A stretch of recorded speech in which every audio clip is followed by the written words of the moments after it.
Ui, hola Antonieta. Jo penso que t'he enganxat. Sí, és que tenia molta gana i he vingut a buscar alguna cosa per berenar. I què miraves, les xutxes? Sí, és que m'agraden molt. Ja, però no perquè per un berenar no t'aconsello massa. Així no m'ho recomanes, no? No, de tant en quant sí que es poden menjar caramels i xutxes, però que no supleixin un berenar, no t'ho recomano. Jo a vegades em menjo quan veig algun programa a la televisió que m'agrada molt, que està bé això. Home, la veritat és que llavors t'acostumes a mirar la televisió o a fer coses, menjant coses dolces que no són massa recomanables. Jo no et dic que no ho facis de tant en tant, però així no t'hi acostumis, vaja. I també fruita fresca, com li agrada a tothom. Lucy, sempre vas amb les piles a tope com tu fas. I llavors què em recomanaries per berenar?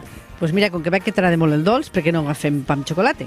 Pa amb xocolata, esclar, però hi ha molts tipus de xocolata, no? Ara ho veig aquí. Quin trio? Mira, hi hauria el xocolata negre, que aquest seria el que més cacau porta, que seria el que més te recomanaria. Després tenim xocolata amb llet, que porta llet, xocolata amb llet, que també porta fruits secs, i després hi hauria el xocolata blanc, que aquest seria el que no porta cacau.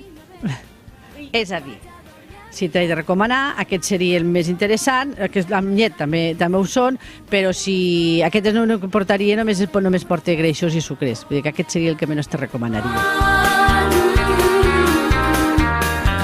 I també fruita fresca, com li agrada a tothom.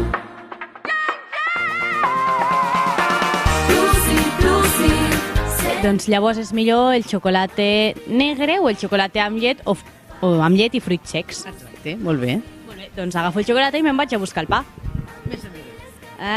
Aquest. Adéu, Antonieta, fins una altra. ah.